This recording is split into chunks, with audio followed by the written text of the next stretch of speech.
May sinabi po ba akong love? Ay, nalimutan mo na. Meron yun. Asan yung kodigo mo? Meron yun doon. Ano, hanapin natin. Meron yun doon. Hindi ako nagkakamali. Rinig na rinig ko. Ano pala?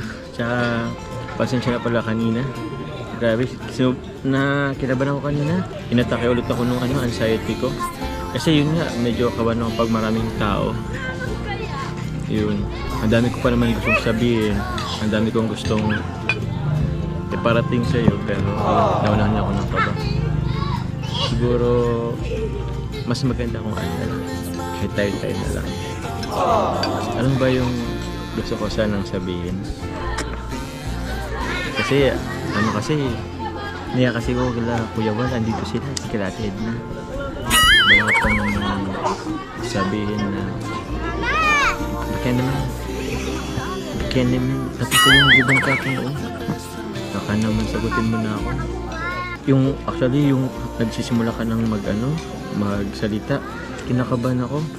Kasi in-expect ko magtatapat ka na ng pag-ibig sa akin eh.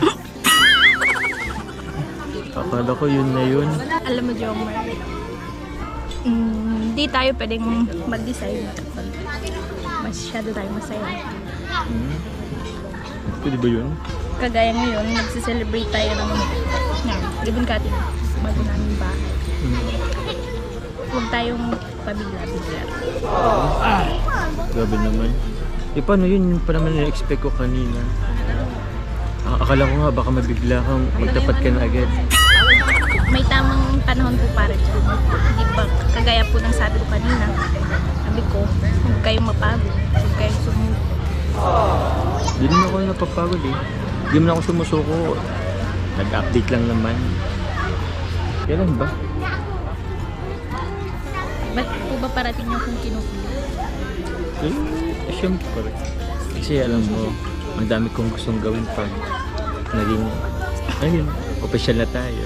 Bluetooth connected. Siyempre, mas na-express ko pa yung love sa'yo. Makapag-effort pa ako. Tsaka, paras lang naman yun eh.